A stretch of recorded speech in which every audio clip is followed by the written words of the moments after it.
Hello students, a very good afternoon and good evening जब भी आप इस वीडियो को देख रहे हो। तो यार आज इस वीडियो में हम डिस्कस करने वाले हैं इकाई कोशिका के प्रकार। पिछली कुछ वीडियोस में मैंने ठोस अवस्था को काफ़ी अच्छे से काफ़ी शॉर्ट में आपको मैंने छोटी छोटी चीज़ें बताई हैं। ठोस क्या होता है, ठोस के प्रकार क्या होते हैं, ठीक है, और उसके प्रकार और उसके बाद इकाई कोशिका के बारे में मैंने बताया था पिछली वीडियो में। अब हम देखने वाले हैं इकाई कोशिका के प्रकार।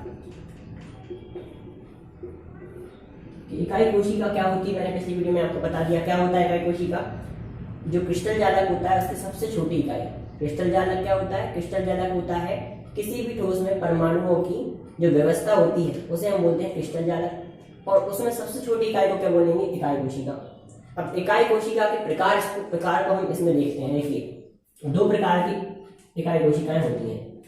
पहला तो सरल घनीय।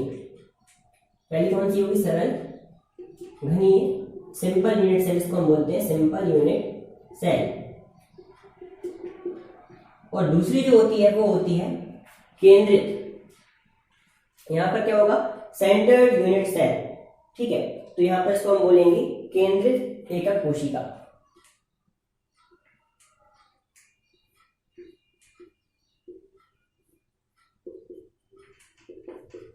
ठीक, इस प्रकार से दो प्रकार की हमारी कोशिकाएं हो जाती है, एक तो सरल घनीय और दूसरी एकक केंद्रित एकक कोशिका। केंद्रित एकक कोशिका के अंदर भी दो प्रकार होते हैं। देखिए, इनके सबके डायग्राम बताकर मैं आपको डायग्राम बनाकर बता दूंगा किस तरीके से, फोटो भी बता दूंगा किस तरीके से होते हैं, लेकिन अभी आप समझ लीजिए दो प्रकार की हैं और इनमें हमको परमाणुओं की संख्या ज्ञात करनी है। आज हमको देखना है इकाई सेल के प्रकार कितने होते हैं और इनमें कणों की संख्या कितनी होती है। बहुत ही इंपॉर्टेंट क्वेश्चन है ये, कणों की संख्या वाला, ठीक है। ये कंपटीशन में भी पूछते जाता है और बोर्ड में भी इसके बहुत क्वेश्चन आते हैं कि किस के एकक कोशिका में कितने परमाणुओं की संख्या होती है। ठीक, तो आपको पता याद भी होना चाहिए और फिर निकालना भी आना चाहिए कैसे उसमें आया, तो उसको हम समझेंगे ठीक है वीडियो में। केंद्रित एकक कोशिका कितने प्रकार की होती है? अगेन दो प्रकार की। यहाँ पर क्या होता है? एक तो होती है बॉडी सेंटर्ड। बॉडी सेंटर्ड का मतलब होता है काय केंद्रित, काय केंद्रित, ठीक है। और दूसरी होती है हमारी फेस सेंटर्ड। फेस सेंटर्ड का मतलब क्या होता है? फेस सेंटर्ड का मतलब होता है फलक केंद्रित।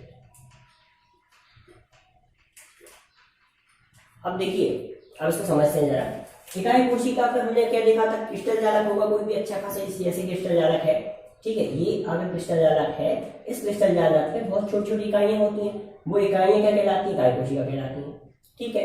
अब इस इकाई कोशिका में परमाणु की थोड़ी व्यवस्था थोड़ी अलग अलग जमी होती है, ठीक। जैसे परमाणु की व्यवस्था जमी होगी वैसे ही हमारा क्या होता है? इकाई कोशिका अलग अलग प्रकार की होती है।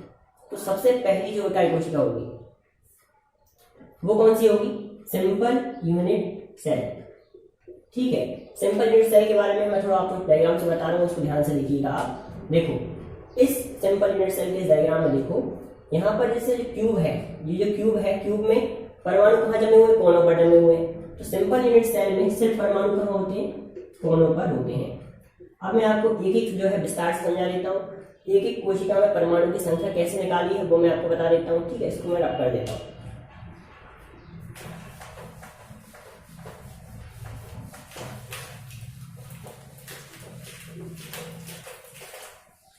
तो सबसे पहले जो हमें देखना है वो है कि सरल घनीय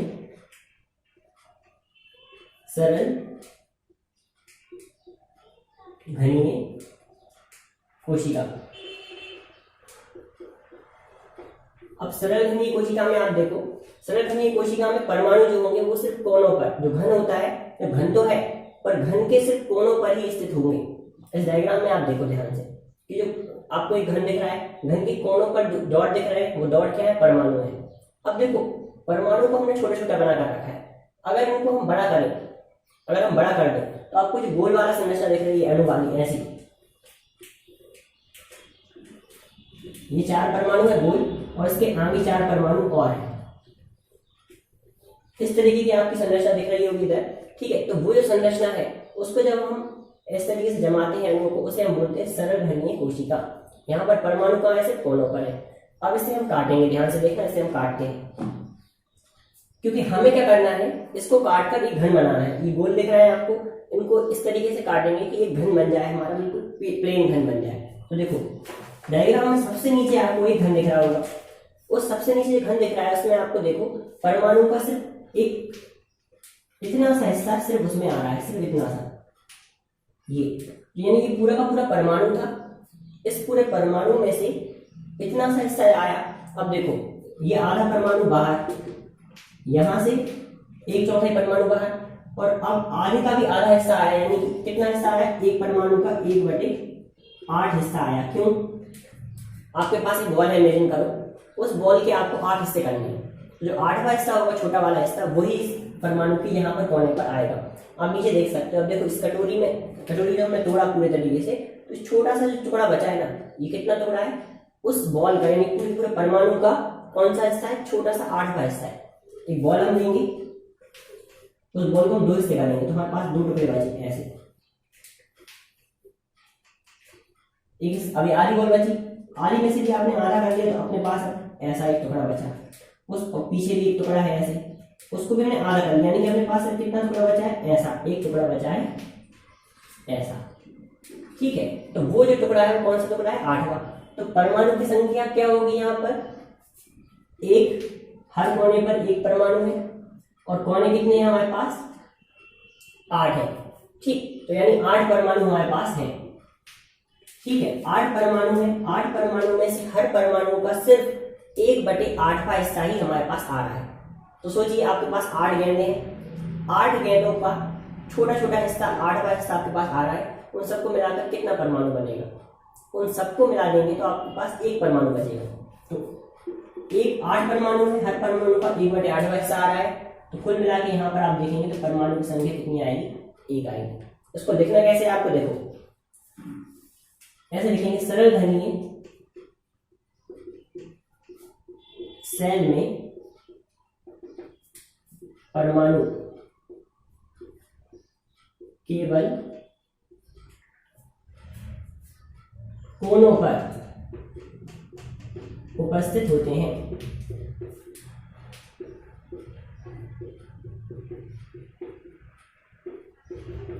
ठीक है, तो परमाणु कहाँ उपस्थित होते हैं, सिर्फ कोनों पर उपस्थित होते हैं। अब कोनों पर उपस्थित है तो, और एक परमाणु को जो शेयर है साझा कर रहा है कितना, 8वां हिस्सा। इस तरीके से परमाणु संख्या कितनी हो गई, 1। तो यदि कोई पूछता है कि सिंपल यूनिट सेल में परमाणु की संख्या 1 है, ठीक है, कितनी है, 1 है। तो ये सरल घनी का था। अब हम देखते हैं फलक केंद्रित का। ठीक है, या फिर पहले हम देखते हैं काय केंद्रित, बॉडी सेंटर का लिखेंगे पहले हम।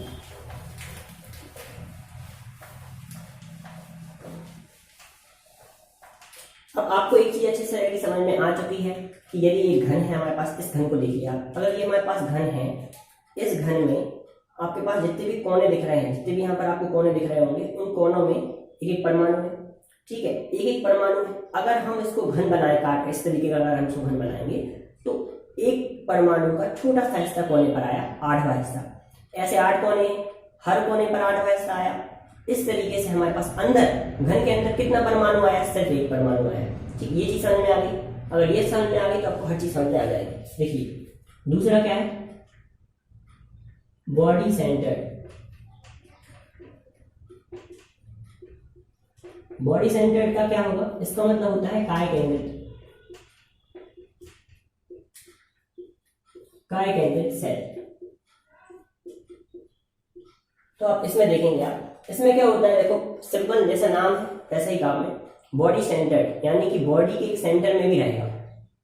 अब इस डायग्राम को ध्यान से देखो, इसमें आपको एक चीज दिख रही होगी कि सारे परमाणु कोनों पर जमे हैं, जैसे जमे थे, बीच में एक और परमाणु फंसा हुआ है। घन के अंदर अब कितने परमाणु आएंगे, अब जिसको हम थोड़ा सा काट के क्यूब बनाते हैं, इस गोली संरचना को हम काट के क्यूब बनाते हैं, तो इस तरीके की संरचना देखने को मिलेगी। नीचे आपको देखो, नीचे आप देख रहे होंगे एक जो परमाणु है वो तो एज इट इज पूरा का पूरा घन के अंदर आ गया। ठीक है, कोनों पर जो परमाणु है उसका हिस्सा सिर्फ 1/8वां हिस्सा आया। कोनों पर जो परमाणु थे वो जैसे थे वैसे ही आए, यानी कि जो कोनों पर परमाणु था, 8 परमाणु कोनों पर थे, उनका 1/8वां हिस्सा आया। एक परमाणु ऐसा कैसा आ गया, 8 कोनों पर 8 परमाणु, लेकिन उसका सिर्फ कितना हिस्सा आया, 1/8वां हिस्सा। इस तरीके से हमारे पास 1 + 1 कुल कितने परमाणु आए? 2। ठीक, यहाँ पे मैं लिख रहा हूँ कुल मिला के परमाणु कितने हुए? 2। तो आपको ये समझ में आ गया होगा कि आप सोचो इस क्यूब को ध्यान से देखो तो समझ में आ जाएगा हर चीज कि एक बीच में सेंटर में है तो ये हो जाएगा 1 और बाकी जो कोनों पर है वो कितना आ पा रहा है? सिर्फ 1। तो कुल मिला के परमाणु कितने हुए? 2। तो बॉडी सेंटर में हमारे पास परमाणु कितने होते हैं? 2। ठीक है, ये आपको समझ में आया। इसको कैसे देखोगे आप कि भाई काय केंद्रित सेल में परमाणु कोनों पर भी उपस्थित होते हैं और एक परमाणु केंद्र में भी उपस्थित होता है। इस तरीके से इसमें लिखना है। ठीक है, फिर हम देखते हैं इसको बॉडी सेंटर्ड के बाद फेस सेंटर। ठीक है, चेक कर लेता हूँ जरा। ठीक है, सही है सब कुछ। अब फेस सेंटर्ड को हम देख लेते हैं, फेस सेंटर्ड में क्या होता है।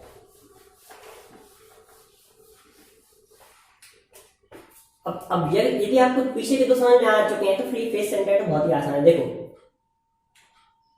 जैसे सेंटर में हमारे पास था परमाणु, उसको हमने गिन लिया, कोनों पर थे उनको गिन लिया, कितने हो गए? 2 परमाणु। अब हम बात करते हैं फेस सेंटर की, जिसको हम बोलेंगे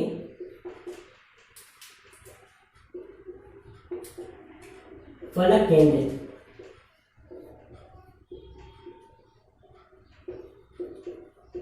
सेल। ठीक है, फेस सेंटर्ड सेल या फलक केंद्रित सेल। इसमें क्या होता है? देखो जैसा कि नाम है उसका फलक, फलक मतलब होता है फेस। फेस का मतलब ऐसे आपके पास एक क्यूब है, आप यहाँ पर आप देखो, इसमें आपको देखो पिछले वाले में क्या था?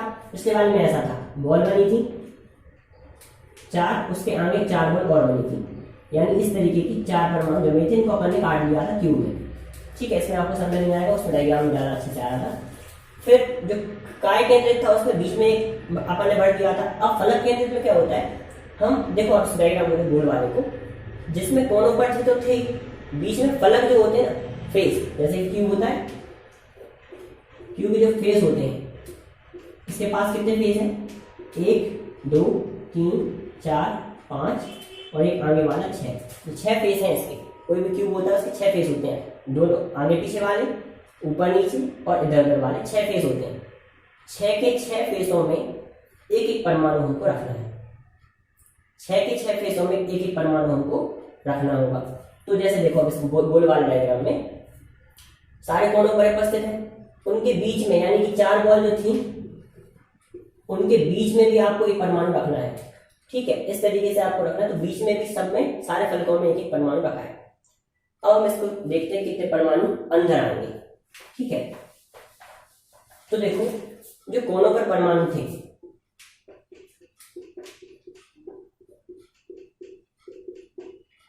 कोनों पर जो परमाणु थे वो कितने थे? पूरे कोनों पर मिलाकर देखा जाए तो 8 परमाणु थे। ठीक है, तो कोनों पर परमाणु 8 थे, लेकिन हर परमाणु का कितना हिस्सा अंदर आएगा? सिर्फ 8वां हिस्सा। तो इस तरीके से ये जो है वो चीज सेम हो गई। परमाणु कितने आए? सिर्फ और सिर्फ 1। लेकिन फलक अगर न देखें आप, कुल मिलाकर कितने फलक है? फलक का मतलब कमरे में आप जिसमें बैठे हैं उसको देखो, एक आप वीडियो देख रहे हैं वो वाला फेस, एक पीछे वाला फेस कितने हो गए? 2, एक इस साइड वाला 3, उस साइड वाला 4, ऊपर और नीचे वाले मिलाकर कितने हो गए? 6 फेस। ये 6 फेसों पर हर फेस पर एक क्या होगा? परमाणु होगा, यानी 6 फेस पर कितने परमाणु हो जाएंगे? 6। अब आप सोचो कि ये जो दीवार है यहाँ पर एक परमाणु गोल, और ये दीवार उसको काटेगी तो कितने हिस्सों में काटेगी? 2 हिस्सों में। आधा भाग अंदर आ जाएगा, बाकी का आधा भाग पीछे चला जाएगा। तो जो भाग अंदर आया यानी कि परमाणु का कितना हिस्सा अंदर आया? आधा हिस्सा अंदर आ गया। तो सोचो 6 परमाणुओं के आधे आधे हिस्से अंदर आ जाए तो कुल मिला के हमारे पास हो जाएंगे 3 परमाणु। और अगर हम पूरा देखें तो 1 + 3 कुल मिला के अपने पास हो जाएंगे 4 एटम्स, 4 परमाणु। तो फलक केंद्र में सबसे ज्यादा परमाणु आते हैं 4। तो समझ में आया? पहला जो सर्वघनीय था उसमें कोनों पर ही थे तो कितना आया था? 1 परमाणु घन के अंदर। फिर दूसरा था काय केंद्र, जिसमें बीच में तो था परमाणु और कोनों पर भी था, कितने हो गए? 2। और इसमें कितने हो गए? बीच में तो है, कोनों पर तो है सॉरी, और बीच में जो सेंटर है यानी कि जो फेस है, फेस पर भी है। तो फेस पर होने की वजह से इस डायग्राम में आप देखो, फेस पर होने की वजह से आधा आधा परमाणु सब में अंदर आ रहा है। तो कुल मिला के हमारे पास 3 परमाणु यहाँ आ गए। तो ये था परमाणुओं की संख्या। मैंने आपको बताया किस तरीके से परमाणु घन के अंदर आते हैं, कितने परमाणु आते हैं वो बता दिया। अब आपको अगली वीडियो में जो है वो इसकी से ज्यादा इंपॉर्टेंट वीडियो है, आप लाइन से सारी वीडियोस इंपॉर्टेंट चलने वाली है। अब ये जो सरल घनीय बताए, सारे घनीय बताए, इनमें हम देखेंगे घनत्व क्या होता है और इनमें हम देखेंगे त्रिज्या क्या होती है।